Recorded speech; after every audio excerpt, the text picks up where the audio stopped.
दोस्तों आप लोगों ने एक फिल्म देखी होगी सात खून माफ। दोस्तों जो उसमें एक्ट्रेस होती है वो अपने पतियों को 7 पतियों को मारती है, एक के बाद एक, एक के बाद एक, एक के बाद एक। दोस्तों ऐसी ही एक घटना है जो कोलकाता से है, एक सच्ची घटना पे आधारित है। दोस्तों ये कलकत्ता की एक ऐसी कहानी है कि जो सबके दिल को झकझोर कर देगी, जो आपकी अंतरात्मा है वो दहल जाएंगे। दोस्तों एक भोला राजन नाम का एक व्यक्ति होता है, पहले ही शादी हो जाती है, लेकिन उसकी जो एक मुलाकात हो जाती है उपासना नाम की लड़की। उनकी जैसे ही मुलाकात होती है तो उसको नहीं पता होता है कि उपासना का बैकग्राउंड है वो कैसा है। पीछे से उसके बारे में कोई जानकारी नहीं होती है पूर्ण रूप से। जो उपासना होती है उसको अपने प्रेम जाल में फंसा लेती है और उनसे जो शादी कर लेती है। शादी करने के बाद में वो कोलकाता के एक कॉलोनी में आकर रहने लग जाते हैं किराए के मकान पे, और वहां पे उनकी अच्छे से जो जिंदगी है वो चलने लगती है। जो उपासना होती है फिर उसने एक अपना नया प्रेम जाल में एक दूसरे लड़के को फंसा लेती है। तो जैसे ही दूसरे लड़के को फंसाती है तो वो फिर भोला को रास्ते से हटाने का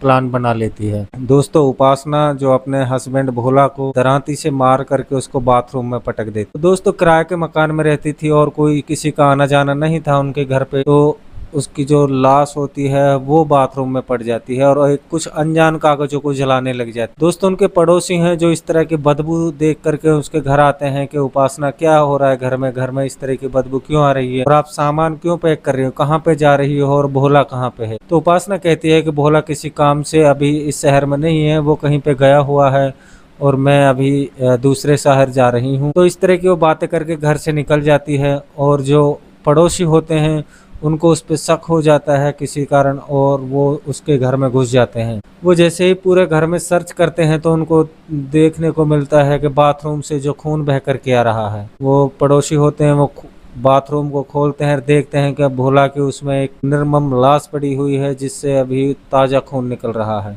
उसी के पास में एक धार एक दरांती पड़ी हुई है। दोस्तों जो पड़ोसी होते हैं वो पुलिस को सूचना करते हैं और पुलिस आती है तो पुलिस फॉरेंसिक टीम के साथ में आती है और सबूतों के साथ में जांच में जुट जाती है। और पड़ोसी कहते हैं कि इसमें किसी का कोई हाथ नहीं है, उसको मारने में उसकी जो पत्नी है धर्म पत्नी उपासना, उन्होंने ही जो भोला को मारा है और अभी मारा है, कुछ टाइम पहले ही यहाँ से निकली है। दोस्तों पुलिस होती है जो उपासना की जांच पड़ताल में लग जाती है और पुलिस को पता लगता है कि उसकी जो पहले जिनसे उनकी शादी हो चुकी थी उनकी भी उसने एक हत्या की थी और उसको उन्होंने आत्महत्या का रूप दे करके फरार हो जाती है पुलिस से और वो कश्मीर जाकर रहने लग जाती है। 10 महीना तक कश्मीर में रह करके जैसे ही वापस आती है तो पुलिस को उसका सुराग लग जाता है और उसको पहले पति के मर्डर में उसको जो गिरफ्तार कर लेती है। लेकिन कुछ टाइम के चलते जो उपासना होती है उसको पुराने हस्बैंड की आत्महत्या उकसाने के लिए जो केस लगता है उसमें उसको जमानत मिल जाती है। भोला को इस चीज़ की जानकारी होती कि इसने पहले पति को जो मौत के घाट उतार दिया है,